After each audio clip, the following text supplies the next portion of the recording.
في الجمعية الناخبة للتواصل في المستقبل.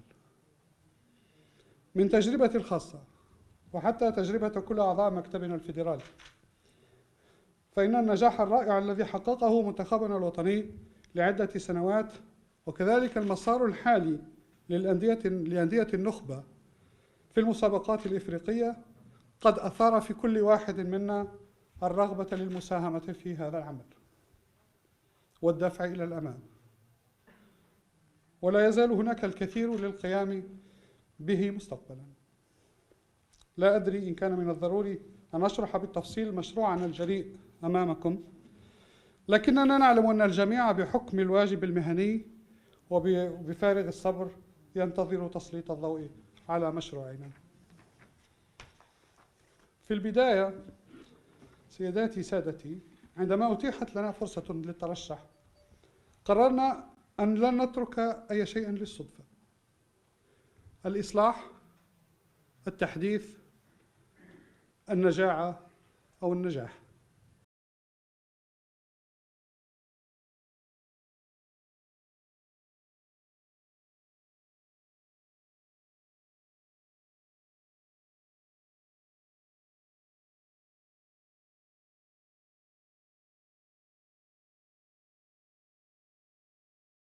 Que les centres de formation, je dis tout de suite, ce qui a été fait jusque-là est extraordinaire.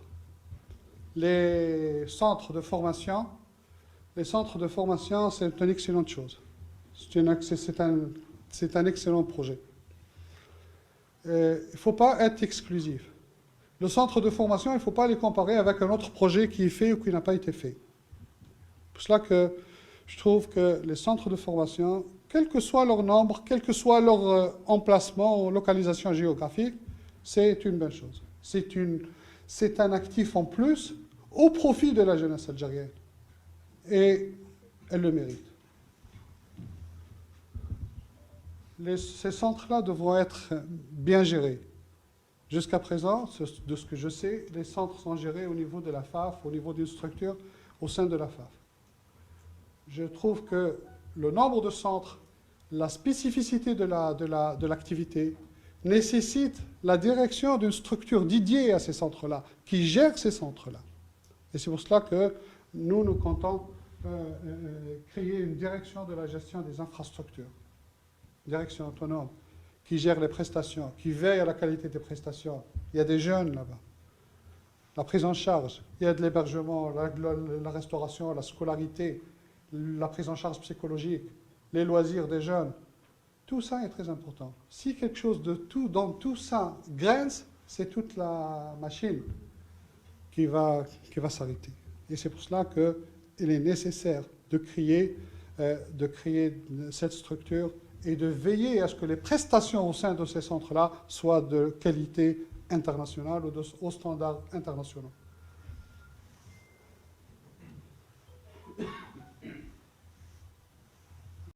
Par rapport aux infrastructures également, nous avons dit que nous avons mis dans notre programme que nous encouragerons ou nous travaillons avec les pouvoirs publics et les clubs, les associations pour aider chacun de ces clubs à disposer de son propre camp d'entraînement, de se disposer de son propre stade éventuellement.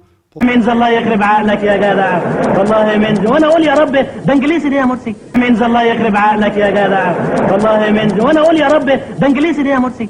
Un représentant, M. Raouraoua, au niveau de la CAF et au niveau de la FIFA, du bureau exécutif de la FIFA. Donc finalement, nous n'étions pas si présents que ça. On peut dire aussi que nous n'avons pas été si absents que ça. Mais notre engagement tient toujours. Notre engagement, c'est d'assurer la meilleure représentation possible. Nous allons essayer d'être dans les instances exécutives et dans les instances, dans les commissions techniques de ces instances. Et ça sera, nous nous sommes engagés pour ça et ça sera tenu.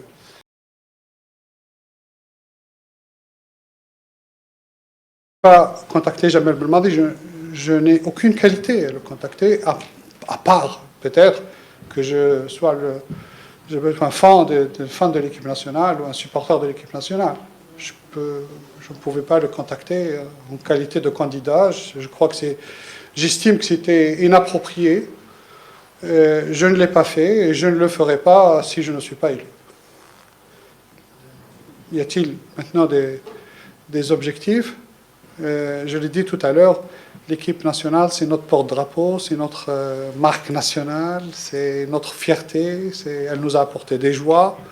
L'équipe nationale est le champion d'Afrique en titre, la Coupe d'Afrique, enfin, du moins détenteur de la Coupe d'Afrique. Je crois que le plus naturellement possible, le plus évident est que cette équipe nationale défendra son titre, essayera d'en gagner un autre. Et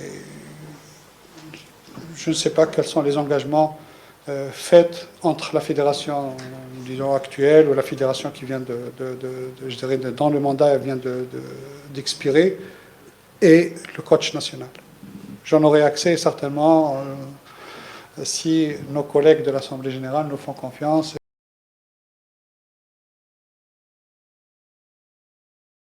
أول حاجة راح نديرها هي تكييف القانون الأساسي les statuts ou les قوانين les règlements généraux.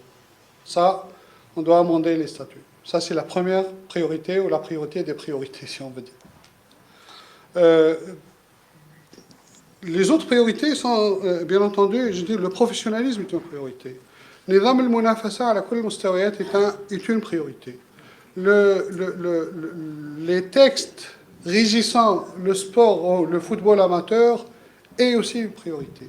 Parce que ce sont les bases pour la réussite de tout projet dans notre football. Si on ne fait pas ça, comment voulez-vous? On peut aller à la tête et commencer à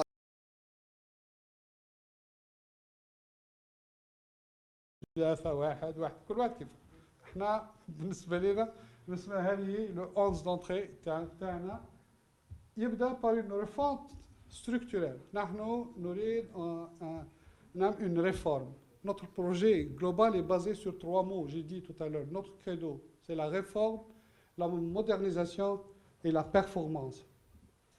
Et dans le cadre de la réforme, il y a une refonte des systèmes, il y a une refonte du cadre juridique et structurel.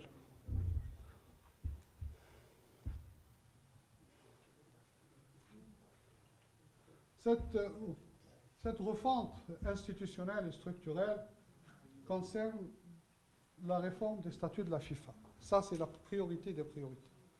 Comme pour les statuts de la FAF, pour se conformer aux directives de la FIFA. Et là, c'est la priorité des priorités, je dis. Parce qu'il y a eu des contraintes. On n'a pas pu le faire à temps, le faire dans les délais, je ne sais pas, qui nous étaient impartis, ou dans certains délais. Maintenant, il est temps de faire ces statuts le plus rapidement possible, d'amender ces statuts le plus rapidement possible.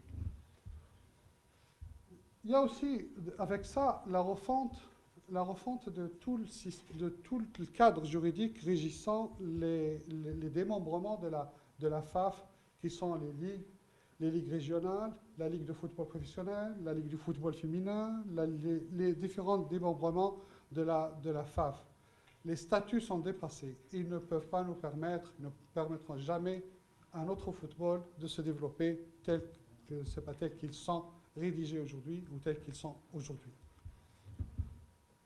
Le système de compétition, on l'a dit plusieurs fois, le système de compétition décrié partout, décrié par les professionnels, par les pratiquants et par même certains de la fédération actuelle ou des fédérations ou de ceux qui sont concernés par le monde du football ont des critiques sur le système compétitif. Personnellement, j'ai beaucoup à dire sur le système compétitif. Mes collègues ici ont des choses à dire sur le système compétitif et je crois que nous partageons cette inquiétude, nous partageons cette opinion avec beaucoup d'autres